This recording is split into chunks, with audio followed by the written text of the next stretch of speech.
अस्सलाम वालेकुम। आप देख रहे हैं प्रोग्राम हकाइक और मैं हूं राना अली ज़ुहैब। नाज़रीन, पाकिस्तान के 95% तालिब इल्म ऐसे हैं कि जो तालीम हासिल करने के बाद आला तालीम के लिए बैरून मुल्क जाने की ख्वाहिश रखते हैं। जब बैरून मुल्क तालीम हासिल करने की ख्वाहिश की बात आती है तो उस वक़्त सबसे पहला जो उनकी प्रायोरिटी होती है वो ये होती है कि किसी तरह से किसी भी मुल्क की स्कॉलरशिप को हासिल किया जाए। लेकिन हमने अक्सर देखा कि बहुत से तालिब इल्म ऐसे हैं कि जो एजेंट माफिया के हाथों लूटे जाते हैं, जो अपने लाखों रुपए उनको इस चक्कर में गवा देते हैं कि किसी तरह से उनका स्कॉलरशिप किसी यूरोप के किसी मुल्क में, अमेरिका में या इंग्लैंड में हो जाए। लेकिन हम ये देखते हैं कि बहुत ऐसे अगर अगर हम इसकी रेशो की बात करें तो तकरीबन 70% लोग ऐसे हैं कि जो बाद में जिनका जो नतीजा है वो सिफर होता है, क्योंकि एजेंट्स और जितने कंसल्टेंट्स हैं उनको सही तरह से गाइड नहीं करते हैं। इसी मौजू पर बात करने के लिए कि आप बैरून मुल्क स्कॉलरशिप पर किस तरह से एडमिशन ले सकते हैं, कौन सी यूनिवर्सिटीज़ हैं जिनमें आपको एडमिशन अप्लाई करना चाहिए, और एडमिशन अप्लाई जब आप करते हैं, स्कॉलरशिप के लिए आप अप्लाई करते हैं, तो आपको कौन से ऐसे पॉइंट्स हैं जिनको आपको मद्देनज़र रखता है, क्या बात आपको करनी है, क्या नहीं करनी है। और उसके बाद अगर आप फुली फंडेड या आप सेमी फंडेड स्कॉलरशिप लेने में कामयाब हो जाते हैं तो उसके बाद के अगले स्टेप में आपको कौन सी ऐसी एहतियात है जो करनी है ताकि आपका एडमिशन हुआ जो है वो कैंसिल ना हो या उसमें किसी किस्म की कोई रुकावट ना हो।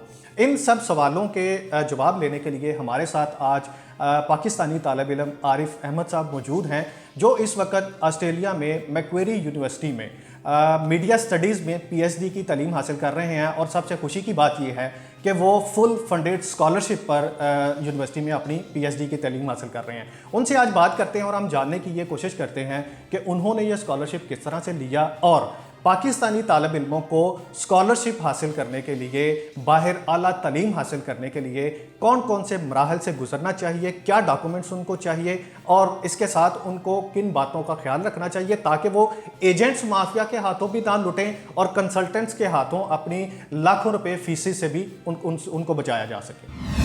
बहुत शुक्रिया आरिफ साहब आपके टाइम का।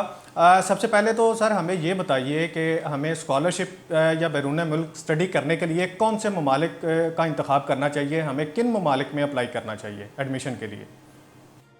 अच्छा अली, बहुत शुक्रिया आपके टाइम का। और मेरा ख्याल है कि ये क्वेश्चन है, ये जब से मैं आया हूँ सारे स्टूडेंट्स पूछ रहे हैं, सारे दोस्त पूछ रहे हैं, और एक बहुत ही ऐसा क्वेश्चन है कि मैं सोचता था कि मैसेज रिकॉर्ड करके सबको भेज दिया जाए।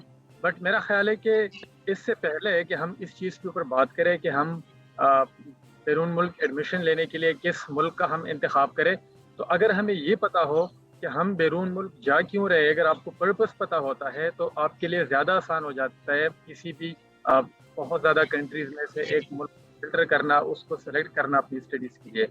अब उसको मैं थोड़ा सा समराइज़ कर देता हूँ।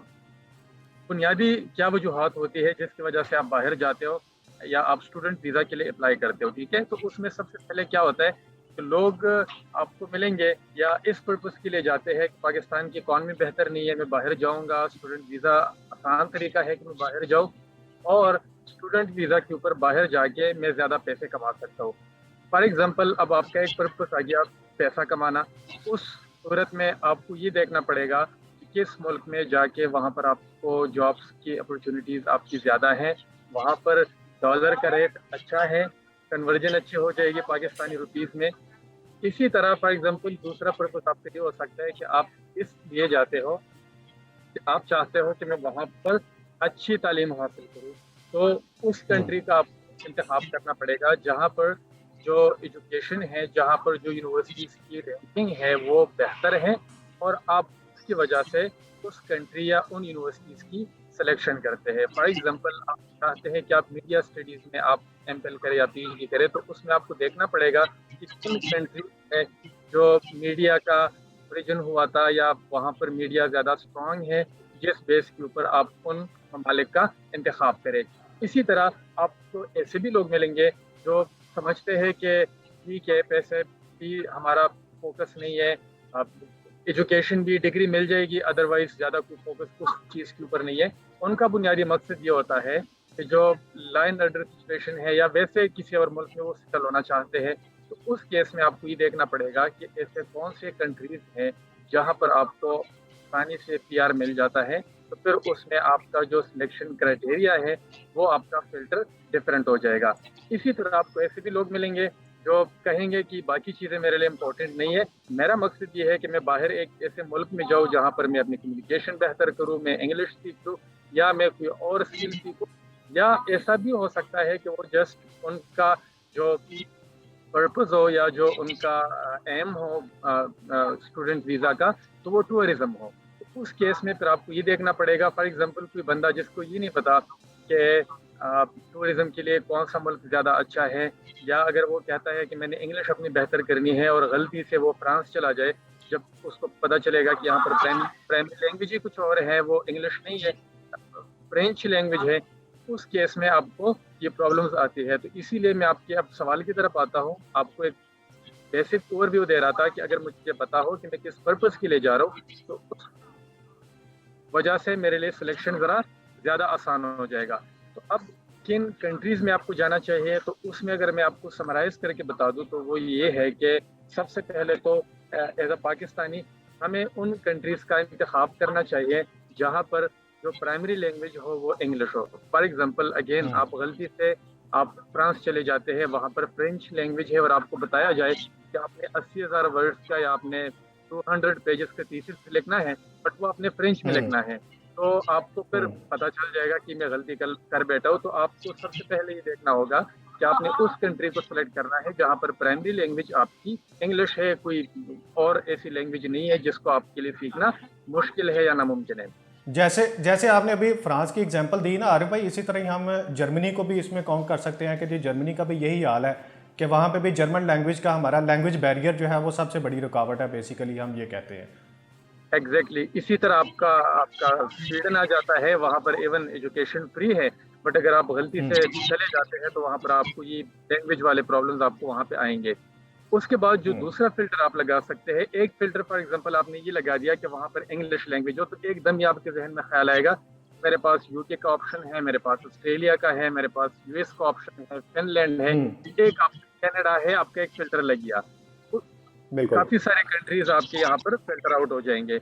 उसके बाद दूसरा आपने क्या करना है कि आपने ये देखना है कि ये सुनने में बहुत अच्छा लगता है क्योंकि अब काफी मेरा एक्सपीरियंस हो गया है, काफी लोगों को मैंने देखा है, बहुत अच्छा लगता है कि आप एडमिशन ढूंढ रहे होते हैं और आप कहते हैं कि बस ये मुल्क ठीक है, बट बाद में आपको पता चले कि आपको अगर $50,000 आपने फीस देनी है या आपने पाकिस्तानी 60, 70, 80 लाख रुपए देने हैं, तो फिर आप कहते हैं कि नहीं मैं ये एडमिशन नहीं लूंगा, मैं खत्म कर देता हूँ।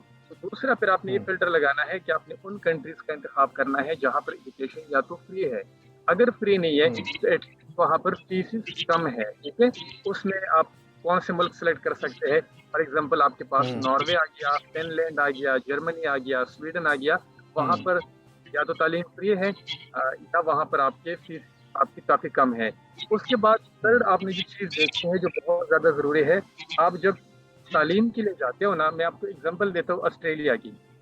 अगर आप पीएचडी के लिए आते हो, 4 साल आप पीएचडी करते हो, 6 साल के लिए वो आपको पीआर दे देते हैं, 10 साल हो गए, उसके बाद आप अप्लाई कर देते हैं पीआर के लिए।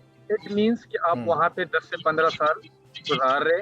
आप ये भी देखना इजीली होगा गुजार सकते हैं कि वहाँ पे कल्चर क्या है, कहीं ऐसे कल्चर में तो आप नहीं जा रहे हैं जो बाद में आपको तंग करेगा। फॉर एग्जाम्पल आप वहाँ पर एज अ मुस्लिम आप नमाज पढ़ सकते हैं, मल्टी कल्चर कंट्री है, आपको वो रिस्पेक्ट देते हैं, आप नमाज पढ़ते हैं, आप तिलावत करते हैं, आपकी अपनी एक कम्युनिटी है।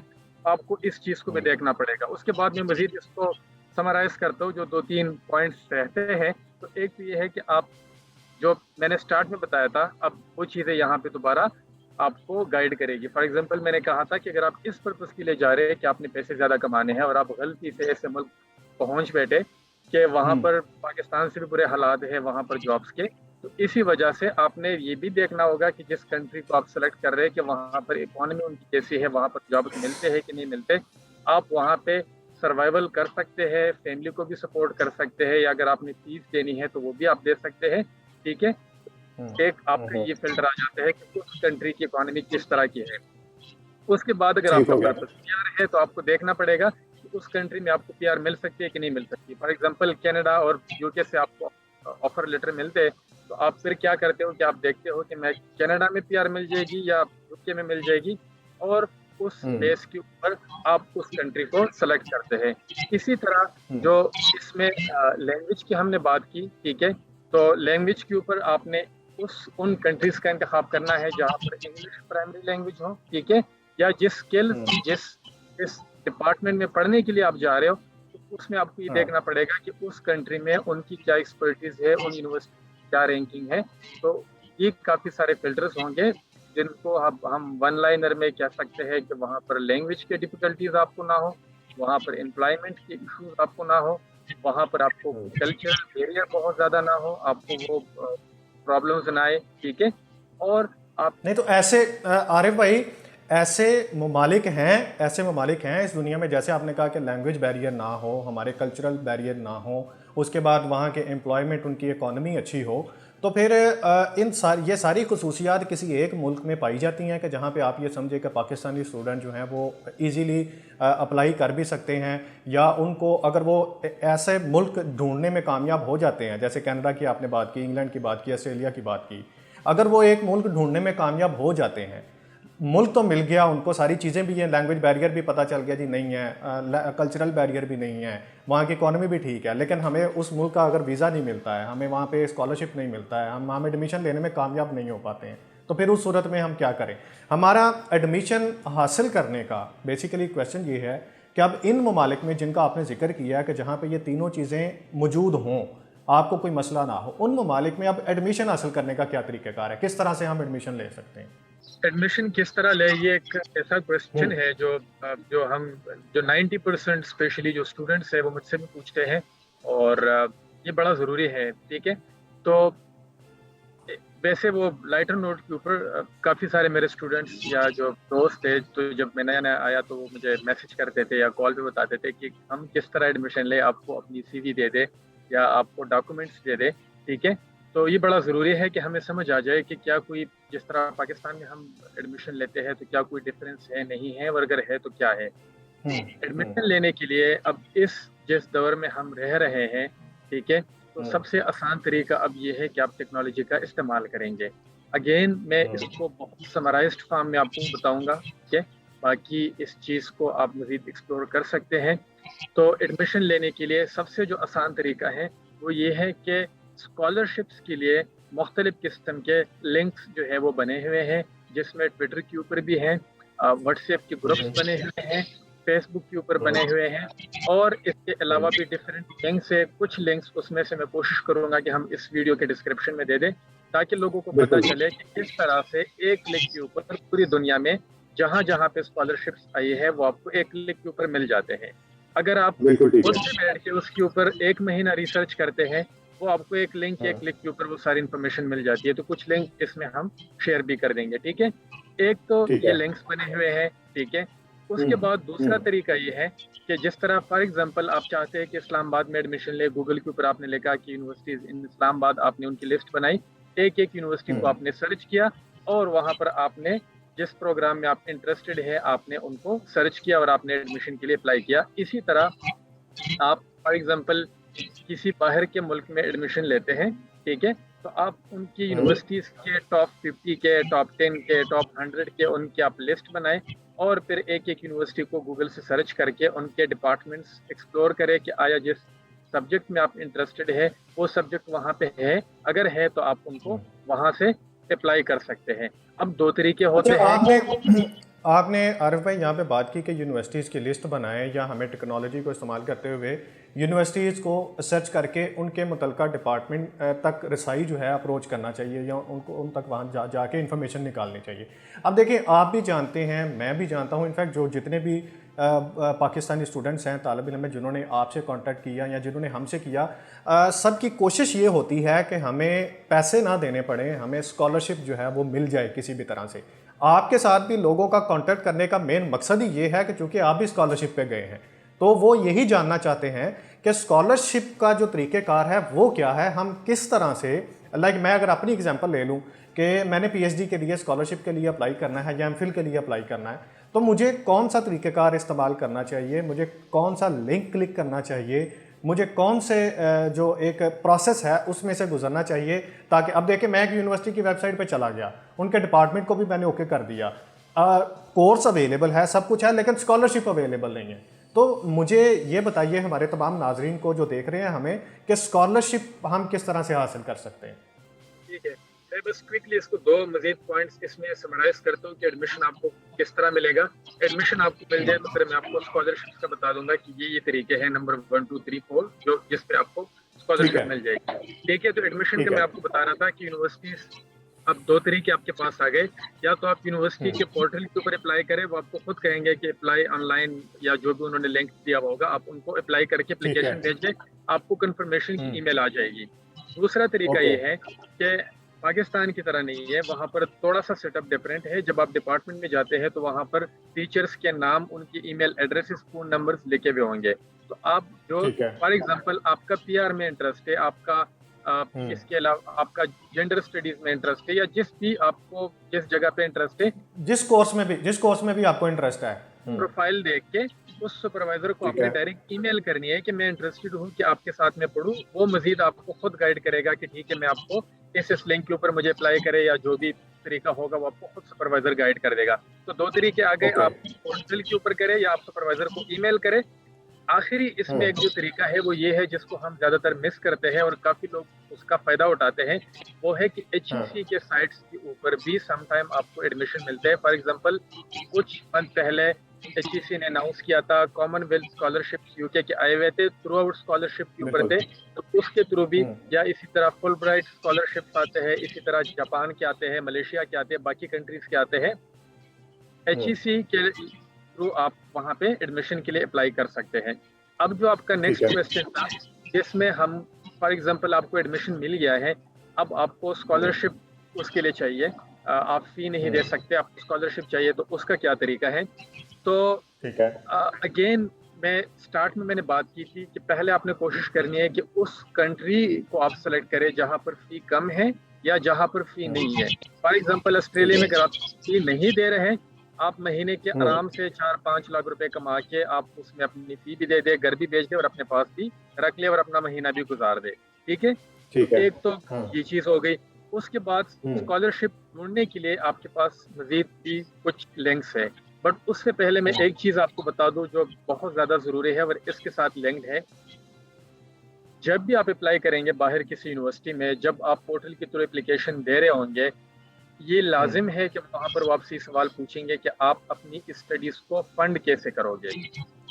उसमें आप उनको बताओगे कि या तो मैं सेल्फ के ऊपर करूंगा या मुझे इसके लिए स्कॉलरशिप चाहिए। आप किसी भी सब स्टूडेंट्स के लिए ये मशवरा है कि आपने कभी भी गलती से उनको ये नहीं कहना कि मैं सेल्फ फंड के ऊपर करूंगा। आपको बड़ा अच्छा लगता है कि उनको बता दे कि जी मैं खुद कर दूंगा सब, मुझे सिर्फ एडमिशन दे दे, बट 4 दिन बाद वो आपको कहेंगे कि जी आप 50 लाख रुपए जमा कर दे, और आप कहते हैं कि मेरे पास तो पैसे नहीं है, और आपने एडमिशन खत्म कर दिया। अगला बंदा जो आपसे ज्यादा मैच्योर था, उसने उनको बता दिया था कि मेरे पास फंड नहीं है, मैं काबिल लड़का हूँ, मैं एडमिशन ले रहा हूँ, बट मेरे पास फंड नहीं है, और उस यूनिवर्सिटी ने कहा कि चूंकि ये डिजर्विंग है तो उसको स्कॉलरशिप मिल गई।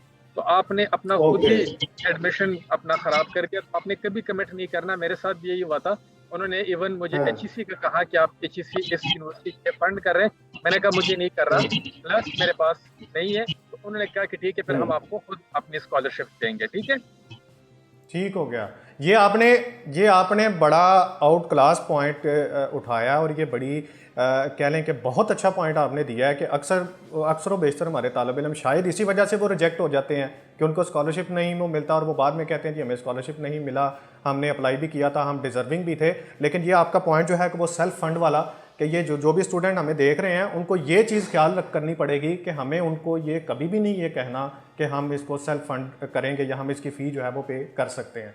जी अपनी बात को आगे करिए।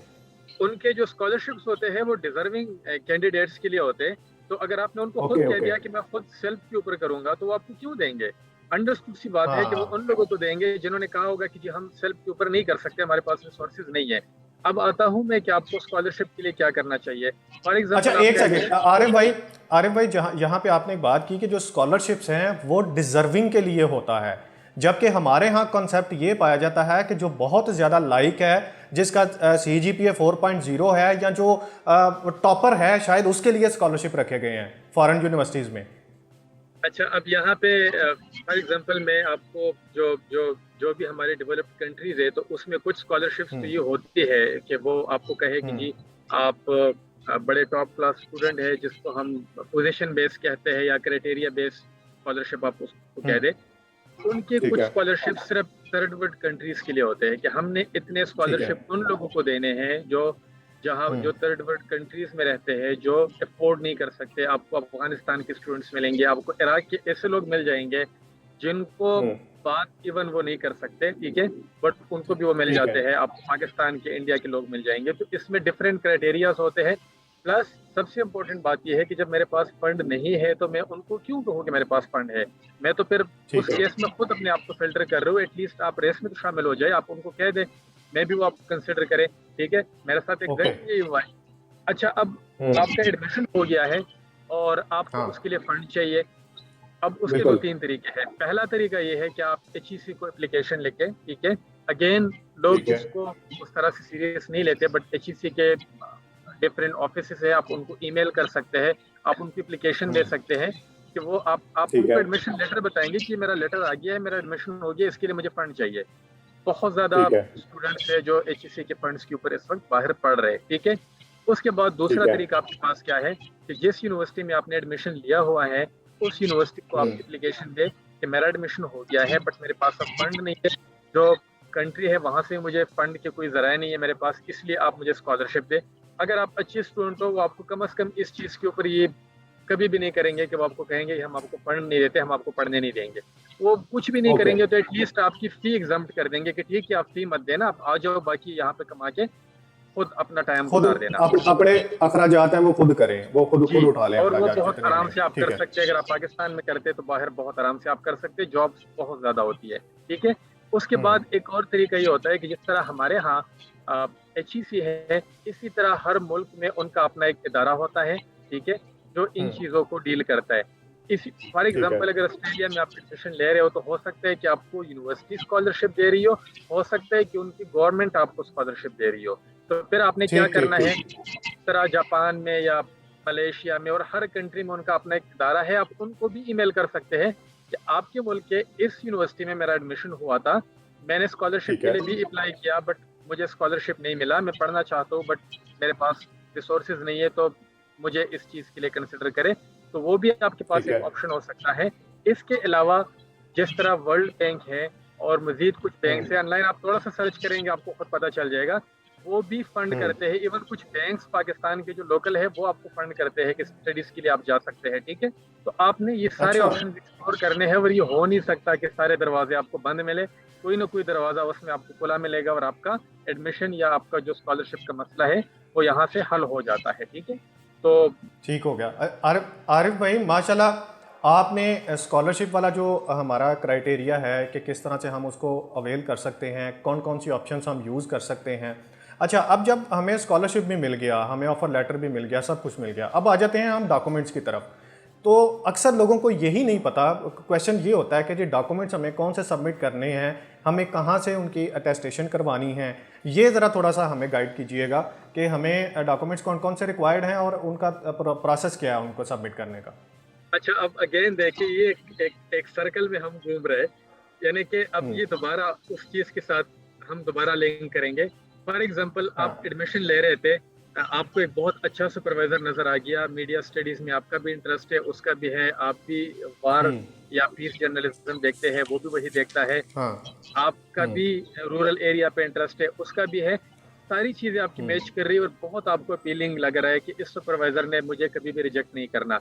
आप उनको अच्छे डॉक्यूमेंट्स भेजेंगे, आपकी सीवी अच्छी होगी, आपके ट्रांसक्रिप्ट अच्छे होंगे, आपका रिसर्च प्रपोजल अच्छा होगा, तो आपको एडमिशन दे देगा।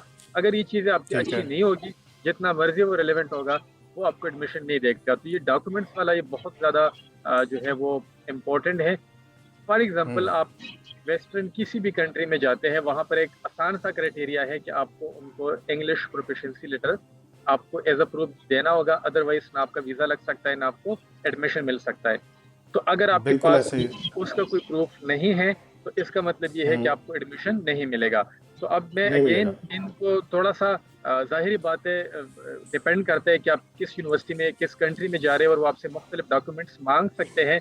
बट एक जो जनरल क्राइटेरिया है वो मैं आपको बता देता हूँ कि आपको कौन कौन से डॉक्यूमेंट्स, यानी कि आपको एडमिशन का सोच के ही कौन कौन से डॉक्यूमेंट्स तैयार कर लेने चाहिए, बाद रेडी में कर आप लेने चाहिए, यूनिवर्सिटीज हाँ। और इन चीज़ों को आप उसके ऊपर काम शुरू करें। तो उसमें सबसे ठीक है। पहले आ जाता है इंग्लिश प्रोफिशिएंसी लेटर आपके पास। आप अभी से आइल्स की तैयारी शुरू करें या आप ओके। पीटी की तैयारी शुरू करें, ठीक है। उसके बाद दूसरे हम्म। नंबर के ऊपर आपने अगर ट्रेवल करना है तो आपके पास पासपोर्ट होना चाहिए।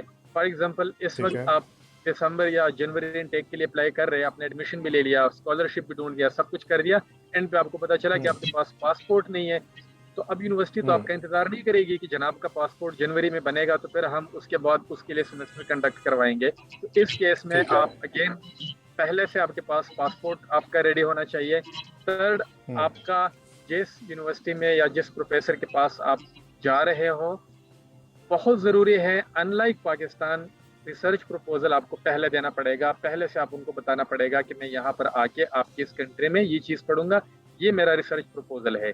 तो रिसर्च ठीक है। प्रपोजल अभी से जो स्टूडेंट्स प्लान कर रहे हैं कि उन्होंने साल बाद में एडमिशन लेना है, तो अभी से रिसर्च प्रपोजल के ऊपर काम शुरू कर दें, और वो इस बेस के ऊपर आपके फॉर्म या जो भी आपकी एप्लीकेशन है वो उसको इवॉल्वेट करेंगे। रिसर्च प्रपोजल के बाद आपकी जो सीवी है, तो वो आपकी एक अच्छी सीवी आपको बनानी चाहिए, उसमें आपकी सारी वो इन्फॉर्मेशन हो जो ज़रूरी है, हर वो हम्म। चीज़ हो जो आपको रेलेवेंट लगती हो, कोई उसमें मिसलीडिंग इन्फॉर्मेशन ना हो। जो चीज़ें, जो हम्म। आपका एक्सपीरियंस है, जो आपकी कोई पब्लिकेशन है, जो भी आपके क्वालिफिकेशन है, वो सारी चीज़ें उसके ऊपर क्लियरली मेंशन हो। अगेन, अब अगर आप हम्म। बाहर एडमिशन ले रहे हैं तो फिर आपको थोड़ा सा वर्ल्ड से बाहर निकलना पड़ेगा।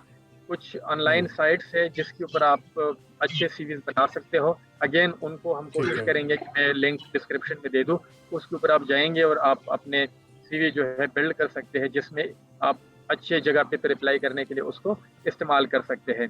उसके बाद ठीक है। जब भी आप अप्लाई करेंगे, चाहे वो आप यूनिवर्सिटी को पोर्टल के ऊपर अप्लाई करें, चाहे आप सुपरवाइजर को ईमेल करें, एक अच्छा सा कवर लेटर हम्म। आप पहले से लिख दें जिसमें आपके बारे में इंफॉर्मेशन हो, आपकी बेसिक क्वालिफिकेशन क्या है, आपका इंटरेस्ट क्या है, आप किस मुल्क में हो, या हम्म। जो भी बेसिक चीजें होती है, एक अच्छा सा कवर लेटर भी आपने पहले से तैयार करके अपने पास रख लेना है।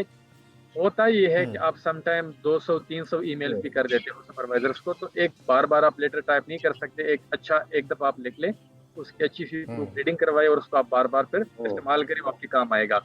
उसके बाद ठीक है। आपकी जो ट्रांसक्रिप्ट है ना, या आपके हम्म। जो सर्टिफिकेट्स है, तो एजुकेशनल जो बजाय आपके इसके कि सर्टिफिकेट्स हैं आप जितने भी आपके। बजाय उसके कि आप एमएससी कर चुके हैं और आप 12 किस्म के डॉक्यूमेंट्स अटैच करें, तो उनका एक अच्छा हम्म। पीडीएफ बना दें जिसमें आपके सारे हम्म। ट्रांसक्रिप्ट हो, जिसमें आपके सारे सर्टिफिकेट्स हो, ठीक है। तो जब भी हम्म। आपने अप्लाई करना ठीक है। होगा तो वो आप एक डॉक्यूमेंट उनको जो एजुकेशनल डॉक्यूमेंट्स है वो आपको एक अपलोड करना पड़ेगा। तो ये कुछ डॉक्यूमेंट्स है तो बहुत ज़्यादा ज़रूरी है। अगेन, हो सकता है यूनिवर्सिटी हम्म। इसके अलावा आपसे कोई चीज़ मांग ले। फॉर एग्जांपल, कुछ कंट्रीज में वो आपसे पोलियो सर्टिफिकेट मांग लेंगे, कहीं पे आपसे वो आजकल कोविड वैक्सीनेशन सर्टिफिकेट मांग लेंगे, हम्म। कहीं पे आपसे वो तो कैरेक्टर एक सर्टिफिकेट मांग लेंगे, वो आपके रनिंग टाइम के ऊपर हो जाते हैं। वो तो एक आप ये समझे कि आपकी वीज़ा रिक्वायरमेंट है या यूनिवर्सिटी की रिक्वायरमेंट है, तो वो तो एजुकेशनल हमें बेसिकली प्रॉब्लम यहाँ पे ये आती है। अच्छा, ये एक चीज़ का कंफर्म कीजिएगा कि अगर आपने एमएससी की है और आपको एमफिल के लिए अप्लाई करना है, तो जो आपके ट्रांसक्रिप्ट्स हैं वो आपने मैट्रिक से लेके एमएससी तक अटेस्ट करवाने हैं, या जो आपकी लास्ट डिग्री है सिर्फ आपने वही अटेस्ट करवानी है? अच्छा, इसमें समटाइम तो ये होता है कि यूनिवर्सिटी आपको खुद कह देती है कि हमें ये डॉक्यूमेंट्स अटेस्टेड रिक्वायर्ड है, तो उस केस में तो ठीक है। आपको सबको अटेस्ट करना पड़ेगा। मेरे हम्म। केस में ये हुआ था कि जो मेरी एक डिग्री थी उसके ऊपर उनको कुछ डिस्क्रिप्शन चाहिए थी। वो कहते हैं कि इसका जो ग्रेडिंग क्राइटेरिया है ये थोड़ा सा डिफरेंट है, हमें इसकी हम्म। मजीद एक्सप्लेनेशन चाहिए। फिर मैं यूनिवर्सिटी गया, उनको मैंने कहा, उनने जो ग्रेडिंग ठीक है। क्राइटेरिया था वो मुझे बताया और उनको फिर मैंने ईमेल हम्म। कर दिया। अ, ठीक है। कुछ केसेस में वो आपको कहेंगे कि हमें सारे डॉक्यूमेंट्स अटेस्ट करके दे दे, कुछ केसेस में ये होगा कि वो आपसे नहीं मांगेंगे। बट आप, आसान हल इसका यही है कि आप 1,000 रुपये दे के एक दफ़ा HEC से सारे टेस्ट करवा ले, और बोर्ड में आपके ज़्यादा हम्म। पैसे नहीं लगते, वो आप वैसे ही करवा देंगे। तो आप बोर्ड से भी करवा ले, एक ही दफ़ा आपने टेस्ट हम्म। करवाने हैं, हमेशा आपके काम आएंगे, तो आप एक ही दफ़ा पहले से करवा दे ताकि आपको फिर बाद में कोई प्रॉब्लम ना आए।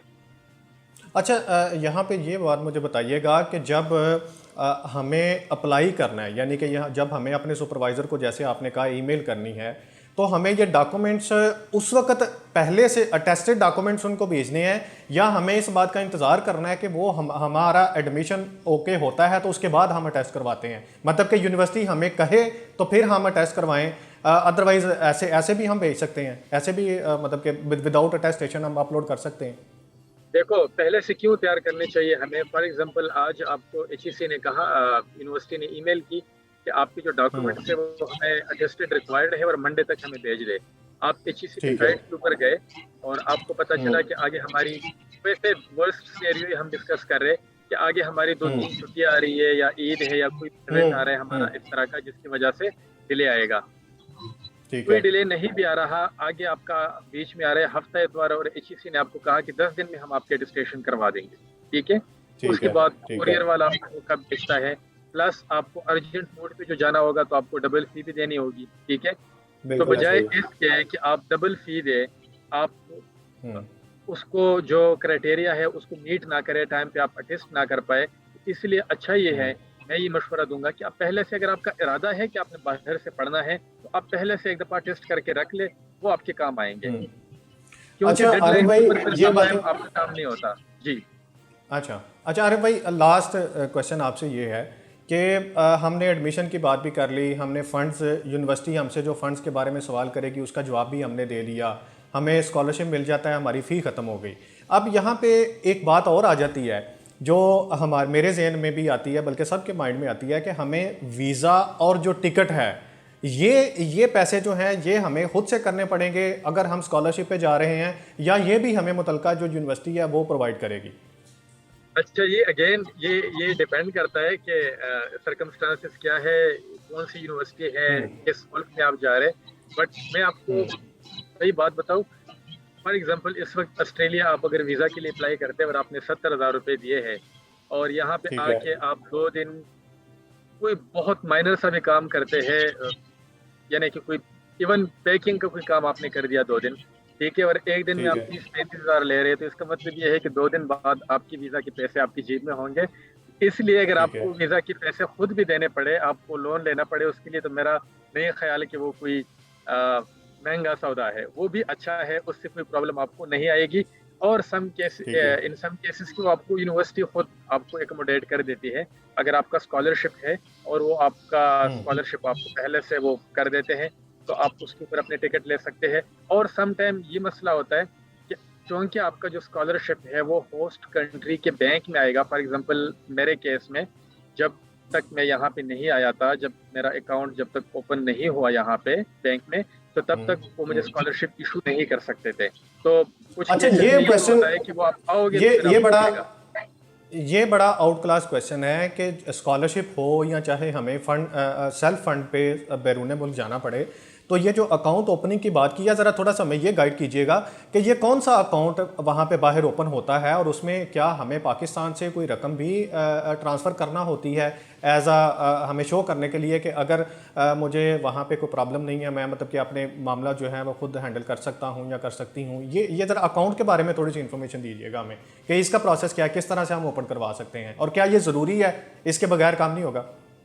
अच्छा, एक तो आपका जो पाकिस्तानी अकाउंट है ना, आप उसको यहाँ पे इस्तेमाल कर सकते हैं, ऑनलाइन ट्रांसफर करें, आप उसके ऊपर चीज़ें खरीदे, वो भी आप कर सकते हैं, ठीक है, क्योंकि वो इंटरनेशनली आप ठीक है। इस्तेमाल कर सकते हैं।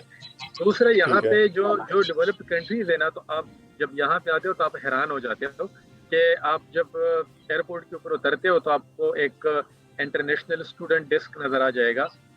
वो ठीक आपको है। ये भी बताएगा कि आपने कहाँ पे जाना है, तो रूट क्या है। मेरे केस में यूनिवर्सिटी की गाड़ी पहले से खड़ी हुई थी और एक ठीक हाथ है। में बोर्ड पकड़ा हुआ था जहाँ पर मेरी रिहाइश थी, वो मुझे वहां पर लेके गए, साथ बैग भी उठाया। ठीक है। एयरपोर्ट के ऊपर ही आपको डेस्क मिल जाएगा, आपको सिम वहां से मिल जाएगी। आप किसी बैंक में चले जाओ, सिर्फ आपका पासपोर्ट चाहिए, विद इन फ्यू मिनट्स, आपको 1 रुपये नहीं देना, आपका बैंक अकाउंट उसी टाइम ओपन हो जाएगा, आप उसको इस्तेमाल कर ठीक है। सकते हैं।